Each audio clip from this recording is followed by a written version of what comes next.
तो जहाँ तक कि 11th-12th की बात है तो मुझे पता ही नहीं था नीट क्या होता है। तो 12th के लास्ट टाइम में मुझे पता चला कि हाँ मतलब डॉक्टर बनना है तो नीट देना पड़ता है। पता चला कि दक्षिणा एक ऑर्गेनाइजेशन है जो फ्री में ऐसे कोचिंग देता है। एक मेरे सामने चैलेंज था कि वो पढ़ के आए थे, उनको सिर्फ क्वेश्चन और वो करना था, उनको एक इन्वायरमेंट चाहिए था, पर मुझे वो कंसेप्ट समझना था, फिर साथ में उनका भी कम्पीट करना था और साथ में जो 9th 10th वहाँ से पढ़ रहे उन बच्चों के साथ भी कम्पीट करना, तो एक चैलेंज था मेरे से। एक बार फिर आप सभी का गुलिस्तान न्यूज़ में खैर मकदम करते हैं, स्वागत करते हैं। आज हमारे साथ एक ख़ास मेहमान ज्वाइन कर चुके हैं और एक स्पेशल इंटरव्यू आप तक पहुंचाना चाहेंगे। नेशनल टेस्टिंग एजेंसी ने अपना 2023 का रिजल्ट डिक्लेयर किया है और इस साल के नीट में यूनियन टेरिटरी लद्दाख से 412 लोगों ने क्वालिफाई किया है और उसमें से इफ्तिखार हुसैन डेमो जो कि करगिल के एक दूर दराज इलाका शहर से हैं जहां पे अभी भी रोड कनेक्टिविटी नहीं है, लेकिन इफ्तिखार हुसैन ने नेशनल टेस्टिंग एजेंसी के रिजल्ट डिक्लेयर करने के बाद यूनियन टेरिटरी लद्दाख के नीट के टॉपर बना है और 619 मार्क्स जो हैं इफ्तिखार हुसैन ने हासिल किया है। इफ्तिखार साहब हमारे से ज्वाइन करने के लिए बहुत बहुत शुक्रिया। सबसे पहले हमारी टीम की तरफ से आपको बहुत बहुत मुबारकबाद पेश करना चाहेंगे। Thank you sir. आपको बताते चले जुंग ही नीट का रिजल्ट आते ही यूटी लद्दाख में इफ्तिखार हुसैन टॉपर बना और टॉपर बनने के बाद लद्दाख के मुख्तलिफ पॉलिटिकल, सोशल और जो रिलीजियस ऑर्गेनाइजेशंस हैं और जो रिप्रेजेंटेटिव्स हैं, लीडर्स हैं, उनकी तरफ से इफ्तिखार हुसैन को कॉन्ग्रेचुलेटरी मैसेज लगातार आ रहे हैं। इफ्तिखार सबसे पहले आपसे जानना चाहेंगे इस वक्त क्या फील कर रहे हैं आप? आपने नीट भी क्वालिफाई किया और आप यूटी के टॉपर भी बने। सर फील तो अच्छा कर रहा हूँ, काफ़ी अनएक्सपेक्टेड रिज़ल्ट था, लगा नहीं था क्योंकि काफ़ी न्यूज़ आ रही थी कि 690 वाले भी है, 640 वाले भी है, तो एक अनएक्सपेक्टेड रिज़ल्ट था, तो काफ़ी खुशी महसूस हो रही है अभी तो। और लद्दाख में जिस तरह से 600 से अबव बहुत कम लोगों को मार्क्स मिलता है नीट में, और उसके अलावा जिस तरह से 412 लोगों ने क्वालिफाई किया है, 600 में आप 2 कैंडिडेट भी हैं, इसको आप कैसे देखते हैं? सर अभी तो काफ़ी हो रहा है, जैसे कि पिछले साल हमने देखा था कि 600 अबो से एक ही आगे था, मतलब 600 अबो वही नवाज़ ने लाया था। अभी इस साल 2 है और शायद इंशाल्लाह अगले 3-4 साल में हम देखेंगे 650-700 वाले भी आने लगेंगे कारगिल से ही, हमें ऐसा लगता है। नीट के बारे में हम एलॉबरेटली डिस्कस करेंगे इस प्रोग्राम में और वन बाय वन हम डिस्कस करने की कोशिश करेंगे। इससे पहले आपके गांव के बारे में जानना हम ज़रूरी समझते हैं क्योंकि जुंग आपने क्वालिफाई किया तो शर से का नाम एक बार फिर रोशन किया। करगिल और यूनियन टेरिटरी लद्दाख का नाम तो रोशन किया ही, शर से एक ऐसा गांव है जहां पे अभी रोड कनेक्टिविटी नहीं है। तो अर्ली लाइफ के बारे में जानना चाहेंगे, आपने बेसिक स्कूलिंग आपने कहाँ से की और उस वक्त कैसा माहौल था? सर तो शर से आपको जैसे ही पता होगा काफ़ी लाइमलाइट में आया है पिछले साल में, वहाँ पे कुछ एज ए टूरिस्ट के लिए वहाँ पे एक केव भी है। तो शर से जैसे कि मेरी बेसिक स्कूलिंग मैंने वहीं से की, हमारे गवर्नमेंट स्कूल से। तो वहाँ पे था कि टीचर्स तो बहुत अच्छे थे पर इंफ्रास्ट्रक्चर। कितने क्लास तक आपने शर से में ही पढ़ा? मैंने 8 क्लास तक पढ़ी है सर। हाँ 8 क्लास तक। तो इंफ्रास्ट्रक्चर में थोड़ा था दिक्कत था, जैसे कि मतलब जो भी सामान पहुँचे वहाँ स्कूल में तो हम स्टूडेंट्स को ही जाना पड़ता था, वहाँ नीचे से हम ले आते थे जो टाट थे या जैसे चेयर्स हो गए, टेबल हो गए, वो हम सब लाते थे वहीं पे। तो बाकी टीचर्स तो काफ़ी अच्छे मिला। जब मैं 5th तक तो मैं प्राइमरी स्कूल में अपने फादर के साथ भी किया है। अच्छा। तो 5th तक तो वही है मेरे जितने बेसिक, हाँ बेसिक। अच्छा। और तो फिर 6, 7, 8 मैंने मिडिल स्कूल वहीं पे शहर से में ही किए। तो वहाँ पे काफ़ी है, मतलब अच्छे टीचर्स मिले वहाँ पे भी। अभी भी नहीं पहुँचा वहाँ पे, शायद 45 मिनट या 1 घंटे का वॉक करना पड़ता था। अच्छा। और वहाँ पे चढ़ाई भी होती है तो थोड़ा काफ़ी दिक्कत भी होता था और वो काफ़ी नैरो रोड्स भी है, तो वहाँ पे सामान काफ़ी बार तो डैमेज भी हो जाते थे। अच्छा। तो वही रास्ते में। तो 8th क्लास के बाद आपका सफ़र कहाँ और कैसे बढ़ा? 8 क्लास के बाद तो मैंने यहीं MPS बारू में लिया था एडमिशन। तो वहाँ काफ़ी अच्छा मतलब एक माहौल मिला कि पता चला कि पढ़ते कैसे कम्पीट करते थे, क्योंकि वहाँ गवर्नमेंट स्कूल में तो अकेला ही था, तो पढ़ो या ना पढ़ो फर्स्ट तो रहता ही था, पर वहाँ मुतारी में आके पता चला कि कंपटीशन कैसे करते हैं। अच्छा। तो वहाँ एक था इन्वायरमेंट बना रखा था वहाँ के प्रिंसिपल मिस्टर खालिली साहब ने, एक अच्छा मतलब इन्वायरमेंट बना रखा था उन्होंने, तो पढ़ने का एक इन्वायरमेंट था वहाँ पे। के बाद जो आपका जो सेकेंडरी लेवल का स्कूलिंग है वो कहाँ से की? तो मेरे सेकेंडरी स्कूल तो मैंने वही JNV कारगिल से किया है सर। अच्छा। हाँ वहीं पे, तो वहाँ पे भी हॉस्टल में रहा, तो हॉस्टल की लाइफ तो काफ़ी होती है। और फिर वहाँ से फिर माइग्रेशन के लिए वहाँ जम्मू गए। हाँ सर, करियर पॉइंट में भी मतलब हाँ मेरी डिस्ट्रिक्ट रैंक बनाई थी, तो वहाँ पे स्कॉलरशिप मिला था कि 35,000 वाला कोर्स 3500 में मिला था, मतलब 90% ऑफ पे। अच्छा, हाँ क्योंकि आप करियर पॉइंट के टॉपर थे। हाँ सर। तो जेएनवी के बाद जिस तरह से नीट की अगर हम बात करें, एनटीए की अगर हम बात करें, तो उसको लेके शौक आपको कहाँ से पैदा हुआ और फिर तैयारी आपने कहाँ से शुरू की और कैसे आप दक्षिणा में पहुँचे? सर तो जहाँ तक कि 11th-12th की बात है तो मुझे पता ही नहीं था नीट क्या होता है। तो 12th के लास्ट टाइम में मुझे पता चला कि हाँ मतलब डॉक्टर बनना है तो नीट देना पड़ता है। नीट का नाम, हाँ नीट नाम की कोई चीज़ है? हाँ, नीट नाम की कोई चीज़ होती है। तो 12th के बाद में पता चला, फिर पता चला कि दक्षिणा एक ऑर्गेनाइजेशन है जो फ्री में ऐसे कोचिंग देता है और उनका अच्छा रिजल्ट भी रहता है। तो अप्लाई किया और वहाँ पे सिलेक्ट हो गए दक्षिणा में। तो वहाँ से कोचिंग ली 1 साल की। तो वहीं पे जो मैंने पहला नीट दिया था 12th में, तो वहाँ पे मेरे मार्क्स आए थे 198। अच्छा, तो फिर 1 साल की कोचिंग ड्रॉप भेज लिया, फिर 619 पे सर। अच्छा 619 पे। तो दक्षिणा में जाने के लिए क्या प्रोसीजर था? तो उस टाइम पे दक्षिणा में एंट्री के लिए भी आपको तैयारी करना पड़ा होगा, तो उस टाइम पे आपने कैसे तैयारी की? सर वही जो 12th के बाद जितना पढ़ा था उसी सिलेबस से, मतलब वहीं 12th का ही आता है उसमें सिलेबस, तो उसी से हो गया वहाँ पे एग्ज़ाम में। कहाँ से पता चला आपको दक्षिणा के बारे में? वहीं बच्चों से, वहाँ से सिलेक्ट हो रहे थे बच्चे, तो मैंने भी सोचा मैं भी लगा लूँ इसमें। अगर अभी किसी भी स्टूडेंट को या फॉर एग्जांपल नीट करना है और नीट में वो क्वालिफाई होना चाहते हैं अच्छे मार्क्स के साथ, तो वो कैसे कर सकते हैं? देखिए सर, मतलब सबसे ज़्यादा तो ध्यान देना है हमें बेसिक्स पे। तो ये नीट वालों में ये होता है कि फिज़िक्स समझ नहीं आ रहा, फिज़िक्स समझ नहीं आ रहा। वो पहले से माइंड सेटअप कर लेते कि फिज़िक्स समझ में नहीं आता, तो आप जितना भी पढ़ लो फिज़िक्स होता ही नहीं सॉल्यूशन।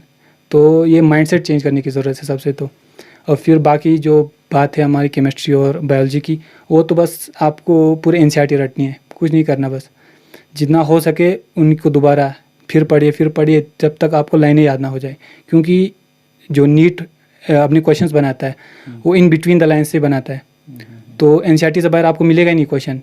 तो जब से एनटीए ने लिया है तब से तो एनसीईआरटी पे ही ज़्यादा फोकस है। तो आपको इनऑर्गेनिक, ऑर्गेनिक और बायोलॉजी के लिए तो बस केमिस्ट्री का वही एनसीईआरटी पढ़नी है। और फिजिक्स में हो सकता है आपके जो कोचिंग आपको प्रोवाइड करते हैं वो काफ़ी है, सफिशिएंट, मोर देन सफिशिएंट। और अगर चाहे तो आप पीवाईक्यूज़ भी लगा सकते हैं, तो वो मोर देन सफिशिएंट हो जाता है। तो अब हमारे कारगिल लद्दाख में अभी भी बहुत सारे नीट एस्पायरेंट्स हैं और अलग अलग कोचिंग्स भी करते हैं, लेकिन आपका जो अगर हम एग्ज़ाम्पल दें बहुत यूनिक है, क्योंकि आप एक तो करगिल के एक दूर दराज इलाके से आते हैं जहाँ पे अभी भी रोड कनेक्टिविटी नहीं है और हमने सुना कि वहाँ पे अभी भी नेटवर्क नहीं है।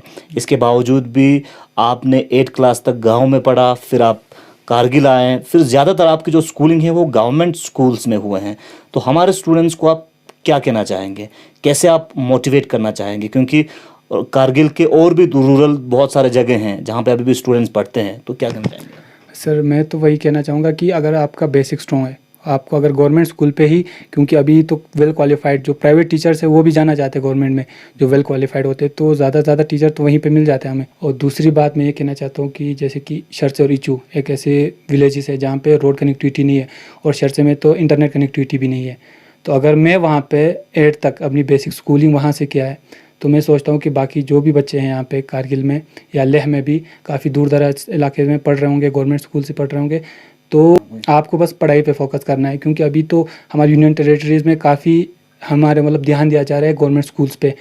तो मुझे लगता है कि अभी काफ़ी एक्सपोजर वहीं पे है, मिल रहा है। बस आपको क्या करना है, एक डिसिप्लिन्ड वेल मैनर तरीके से बस पढ़ना है, प्रिपरेशन करनी है वहीं से, और आप नीट आराम से क्वालिफाई कर सकते हैं। इफ्तिखार हुसैन, मैं आपसे जानना चाहूँगा, जिस तरह से आपने अपने बारे में बताया, अपने अर्ली लाइफ के बारे में, गवर्नमेंट स्कूलिंग के बारे में आपने बताया, तो आपसे मैं जानना चाहूँगा जिस तरह से आप नीट की तैयारी कर रहे थे और जब आप दक्षिणा में इंटर हुए थे, इसके बाद नीट की तैयारी के दौरान किस तरह के आपके एक्सपीरियंसेस रहा, वहाँ पे कैसा माहौल था, कैसे आपको सीखने को मिला, कितने टाइम आप पढ़ते थे, क्या आपका प्लानिंग स्ट्रेटजी होता था? सर तो ये बात तो मैं पहले ऐड करना चाहता हूँ कि मैं जैसे मतलब स्टार्टिंग में वहाँ पे होते हैं ना क्लासेस चलते हैं, तो पहला टेस्ट हुआ तो उसमें मैं मार्क्स बताना चाहता हूँ कि मेरे 350 नहीं 320 कुछ ऐसे आए थे। तो ऐसा नहीं था कि मतलब मैं सब पढ़ के गया था, तो इतना भी नहीं था। तो बेसिक से स्टार्टिंग की मैंने, तो कंपटीशन जाना कैसा है, बच्चों को देखा, तो एक मेरे सामने चैलेंज था कि वो पढ़ के आए थे, उनको सिर्फ क्वेश्चन और वो करना था, उनको एक इन्वायरमेंट चाहिए था, पर मुझे वो कंसेप्ट समझना था, फिर साथ में उनका भी कम्पीट करना था, और साथ में जो 9th 10th वहाँ से पढ़ रहे उन बच्चों के साथ भी कम्पीट करना, तो एक चैलेंज था मेरे साथ।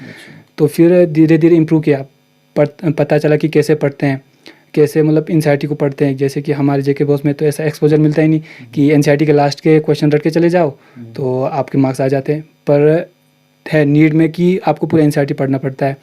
तो फिर बच्चों के साथ मतलब एक्सपोजर मिलता है, काफ़ी ऐसे टैलेंटेड बच्चे होते हैं वहाँ पे, तो उनसे पता चलता है कि कैसे पढ़ते हैं। आपको मतलब डाउट्स पूछ सकते हैं वहीं पे, इन्वायरमेंट बन ही जाता है वहाँ पे। स्टूडेंट्स के साथ इंटरेक्शन के दौरान भी आप बहुत कुछ सीखते हैं। हाँ सर, मतलब काफ़ी 20-30% तो वहीं से सीखते हैं हम कि कैसे पढ़ रहे हो वो बंदा। मतलब मेरे सामने वाला, मेरे कंपटीशन उसी से चलता है। अच्छा। अब तो इस बार इसने इतने मार्क्स लाए तो मैं क्यों नहीं ला सकता, मतलब उसी जज्बे में काफ़ी इम्प्रूव हो जाता है। मतलब मेरे सामने वाला, मेरे कंपटीशन उसी से चलता है। अच्छा। अब तो इस बार इसने इतने मार्क्स लाए तो मैं क्यों नहीं ला सकता, मतलब उसी जज्बे में काफ़ी इम्प्रूव हो जाता है।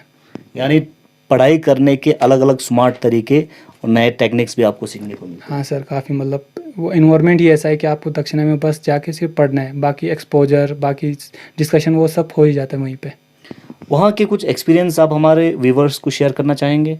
क्या आपका वहाँ पे एक्सपीरियंस था? कैसे आप पढ़ते थे और कैसे आप आहिस्ते आहिस्ते डेवलप हुए, पर्सनैलिटी आपका ट्रांसफॉर्म हुआ?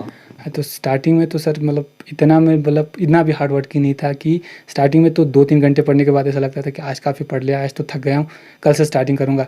फिर देखता था कि बच्चे 1-1 बजे तक पढ़ रहे हैं, वहाँ पे 12-12 बजे तक पढ़ रहे हैं, तो थोड़ा होता था कि यार ये कर रहे हैं तो मैं क्यों नहीं कर सकता। तो फिर धीरे धीरे वो स्किल डेवलप हुई। ऐसा नहीं था कि पहले ही मैं मतलब डायरेक्ट जाके 8-8 घंटे पढ़ने लगा, 9-9 घंटे पढ़ने लगा।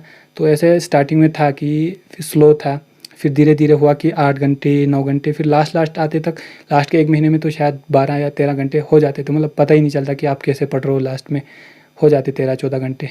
चलिए इफ्तिखार भाई, आगे बढ़ते हैं और आगे बढ़ने से पहले हम एक ब्रेक लेंगे और ब्रेक के बाद इफ्तिखार हुसैन जो कि इस वक्त के यूनियन टेरिटरी लद्दाख के नीट टॉपर हैं और उनका क्या फ्यूचर प्लान है, इनकी क्या एम इन लाइफ हैं, क्या ज़िंदगी में अचीव करना चाहेंगे, वो उन्हीं की ज़ुबानें आप तक पहुंचाएंगे। और साथ ही साथ जब भी इफ्तिखार बाहर से छुट्टियों के दौरान अपने घर आते थे, यानी शर्से और कारगिल में इस वक्त मेगावाट पे इनके रेजिडेंस हैं, जो टेम्पररी इनका रेजिडेंस है, वहाँ पे इनके जो रूम में जो एक स्मॉल सा छोटा सा एक लाइब्रेरी इन्होंने बनाया है, उनका भी इस लाइब्रेरी के बारे में आपको बताएंगे और स्टूडेंट्स को क्या क्या बुक्स और कौन कौन सा बुक्स नीट के लिए आपको पढ़ना है उस हवाले से भी आप तक जानकारी पहुँचाएंगे। ब्रेक के बाद मिलेंगे। Mangmei korset deseo tairang Oh, tigyo zashi kos kanji song. check-up bas pina. Ta kosaji ge chilte. Horan ठीक से तंग. Yatana chizerin dunjak nis tute korsna ya bukhar chachao tibir taksnain. Diana tsokslar gueljit po nyun chachao balgam na yambo khrage onchawang tibir taksnain. Difya check-up bachao tsasain. Pagzi yantang suka dir taksnaun yotna rinmet pa balgami tesna brangi x-ray bangen chain. TB natpani fya gala qualities manon rinmet pa thokchain. Domain ma natpani bank account pyang zabari shmul gabgyang yongchain. TB's Dokmaz Dokpa Zerbazar District TB Control Society करगिली छोक्सना मिमंगसी फंतुक्से। Break के बाद आप सभी का एक बार फिर गुलिस्तान न्यूज़ में वेलकम करते हैं। लगातार हमारे साथ यूनियन टेरिटरी लद्दाख के नीट टॉपर इफ्तिखार हुसैन के साथ हम गुफ्तगू कर रहे हैं और उनकी जो सोच है वो आप तक हम पहुंचाने की कोशिश कर रहे हैं। एक बार फिर इफ्तिखार भाई हमारे साथ ज्वाइन करने के लिए बहुत बहुत शुक्रिया। तो इफ्तिखार भाई, आगे का क्या सोच है? तो आगे का जो मैं प्लान बताने से पहले कुछ गुजारिश करना चाहता हूँ हमारे यूटी मतलब एडमिनिस्ट्रेशन से कि अभी का मतलब हमें पता है कि इंटरनेट कनेक्टिविटी और रोड कनेक्टिविटी एक मतलब 2 मेन चीज़ है किसी भी गांव या टाउन को डेवलप करने में। तो हमारा गांव जो शर्चे वो दोनों में ही लैग करता है। तो मैं गुजारिश करना चाहता हूँ मतलब जो भी अथॉरिटी है या इशूइंग अथॉरिटी है उनसे ये गुजारिश करना चाहता हूँ कि हो सके तो हमारे स्कूल में या विलेज में एक वीसेट और जो हमारे रोड बन रहा है वहाँ से सिल्मो से उसको थोड़ा पेसअप करे, थोड़ा फास्ट करे। तो यही गुजारिश रहेगी मेरी यूटी एडमिनिस्ट्रेशन से। और आगे का मतलब यही है कि MBBS करेंगे तो उम्मीद है कोई अच्छा कॉलेज मिल जाए तो वहीं से करेंगे। और तो इसके बाद तो यही सोचा है कि कुछ सर्विस दें, मतलब इतना सोसाइटी से लिया है तो कुछ सोसाइटी को वापस भी करें। और तो यही सोचता हूँ कि अगर मेरा योगदान देने का मौका मिले तो मैं सोचूंगा कि हमारे हेल्थ एजुकेशन को थोड़ा अपलिफ्ट करें, कोई नेक्स्ट मतलब स्टेप पे पहुंचाए। इंटरव्यू के आखिरी हिस्से में है तो हम आपकी लाइब्रेरी के बारे में थोड़ा जानना चाहेंगे। कौन कौन से बुक्स आपने रखा है और कौन कौन से बुक्स जो हैं अगर एक नीट एस्पायरेंट्स हैं उनको पढ़ने की ज़रूरत है। और प्रैक्टिकल हमारे पास एग्जांपल है इफ्तिखार हुसैन, डेमो उन्हीं की ज़ुबानी आप तक हम पहुंचाएंगे। चलिए अब हम आप तक इफ्तिखार हुसैन के लाइब्रेरी में हैं इस वक्त हम, और इस लाइब्रेरी में कौन कौन से बुक्स रखा है और थोड़ा सा उन्हीं की ज़ुबानी हमारे जो जितने भी स्टूडेंट्स हैं जो नीड एस्पायरेंट्स हैं उन तक पहुंचाना चाहेंगे कि इफ्तिखार कौन कौन सा बुक्स उनको प्रेफर करते हैं और दिखाना भी चाहेंगे। तो आप देख सकते हैं यहाँ पे बहुत सारे बुक्स इफ्तिखार ने रखा है। हालांकि ये टेम्परेरी एक लाइब्रेरी है करगिल में, और जब जब भी छुट्टियों पे इफ्तिखार वापस आते हैं तो अपने इस लाइब्रेरी में बैठ के भी उन्होंने पढ़ाई की है। तो इफ्तिखार भाई कौन कौन सा बुक्स हैं जो आप बताना चाहेंगे और दिखाना चाहेंगे? सर इसमें तो सबसे पहले कि आप अपने पिछले सालों में देखा होगा कि थोड़ा केमिस्ट्री का लेवल अप हो रहा है नीट में भी।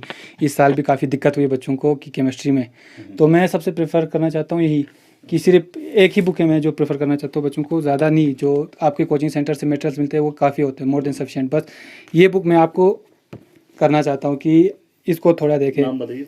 इस बुक का नाम है नीट चैम्पियन। तो इसमें काफ़ी मतलब ये नहीं है कि सिर्फ नीट के क्वेश्चन है, काफ़ी थोड़े हाई लेवल के क्वेश्चन है कि आपको थोड़ा आसानी होगी नीट में अगले बार जब भी नीट देंगे, क्योंकि थोड़ा लेवल अप हो चुका है अभी केमिस्ट्री का।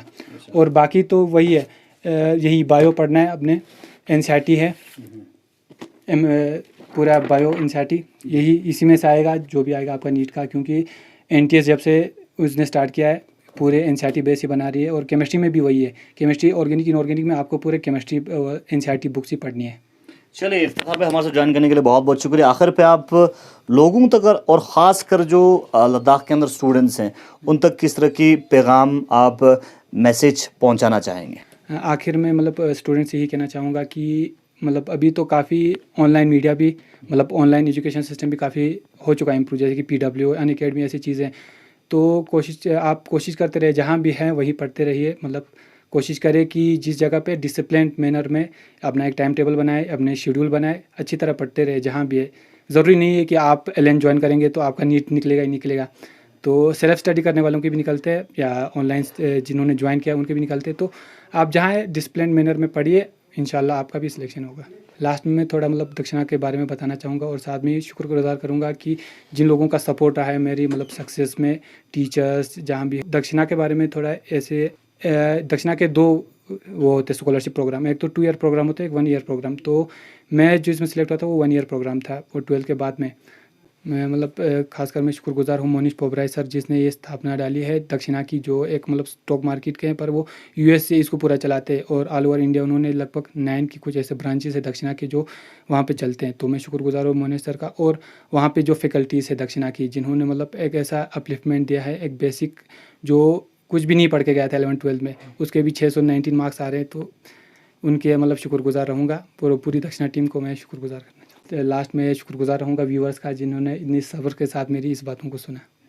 चलिए बहुत बहुत शुक्रिया। हमारे साथ यूनियन टेरिटरी लद्दाख के नीट टॉपर इफ्तिखार हुसैन डेमो जो कि शर्त से हैं, हमारे साथ खुसूसी गुफ्तगू कर रहे थे, और इन्होंने अपनी जो राय है, ओपिनियन है, वो हमारे ज़रिए आप तक पहुंचाने की कोशिश की है। उम्मीद करते हैं कि आने वाले वक्त में इफ्तिखार एक अच्छे पोस्ट पे जाएं और एक जो इनका जो सोच है, सोच के हिसाब से वो अचीव करें और सोसाइटी को सर्व करें। आप हमारे साथ बने रहिए और भी अपडेट आप तक हम पहुँचाते रहेंगे। गुलिस्तान न्यूज़ के लिए मोहम्मद इसहाक।